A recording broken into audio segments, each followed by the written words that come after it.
Hello hello hello, আজ আমি তোমাদের সাথে শেয়ার করছি আমার 9th মান্থ বেবি শাওয়ারের ভিডিও। দেখতে দেখতে তো অনেক দিন হয়ে গেল। বেবি আমার এখন 7 মাসের অলমোস্ট। তো এই দিনগুলো আমার কাছে ভীষণ স্পেশাল ছিল।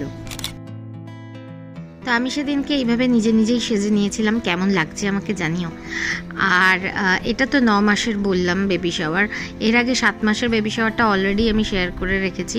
তো সেই 7 মাসের বেবি শাওয়ারটা আমাকে আমার মা দিয়েছিলেন, আর এই স্বাদটা কিন্তু আমাকে দিয়েছিলেন আমার শ্বশুরবাড়ি থেকে, অর্থাৎ শাশুড়ি মা। তো সাজুগুজু করে আমি বসে পড়েছিলাম খেতে, কিন্তু খাওয়ার স্টার্ট করার আগে চলল আশীর্বাদ পর্ব।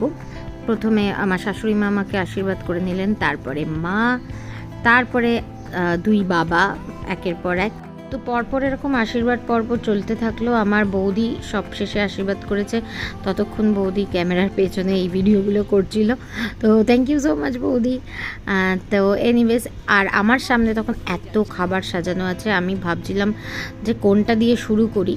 আর জানি না এতটা খেতে পারবো কিনা, যদিও তখন কিন্তু ভীষণই খিদে পাচ্ছিল। তো এইবার লাস্টে শ্রমিক আমাকে একটুখানি পায়েস খাইয়ে দিয়ে স্টার্ট করালো খাওয়াটা। তারপর আমি খেয়ে নিলাম। প্রচুর পদ হয়েছিল, আমি সব শেষ হয়তো করতে পারিনি, কিন্তু সব কটা আইটেমই খেয়েছিলাম মিষ্টি ছাড়া। কারণ স্বাদের বসলে মানে আমি ছাড়া আমার খাবারগুলো আর কেউ খেতে পারবে না।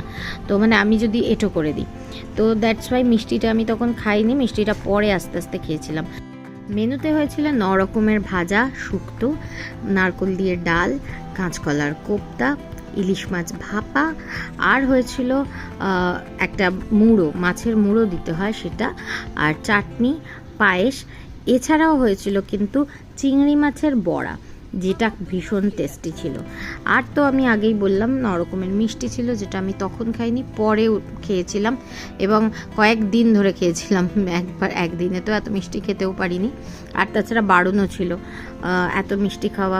যদিও আমার মিষ্টিতেই প্রচণ্ড ক্রেভিংস ছিল, আমি রোজ মিষ্টি খেতাম। আর বাই গড গ্রেস আমার কোনো রকম অরুচি ছিল না।